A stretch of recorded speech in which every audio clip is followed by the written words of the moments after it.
Since Ellie was born, she has been a joy to the family of her mom, Andy Eigenman, and her dad, Jake Ejercito. Jacqueline Jose, Andy's mom, was one of those people who filled Ellie's heart with so much love and care. After Jacqueline's passing, Ellie felt sadness, and it seems that she really misses her Lola. Let's revisit Ellie's wonderful moments with her Lola, the late actress Jacqueline Jose, in this gallery.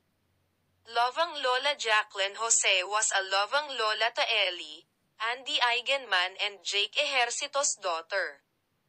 Lola's girl Ellie is a certified Lola's girl to Jacqueline Jose.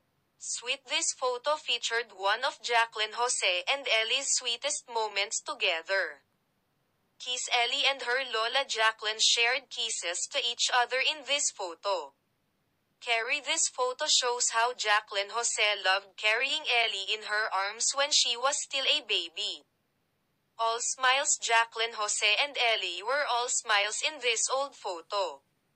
Conversations. For sure, Ellie had memorable conversations with her Lola Jacqueline. Lilo and Koa. Ellie's siblings, Lilo and Koa, also had the chance to bond with their Lola Jacqueline Jose.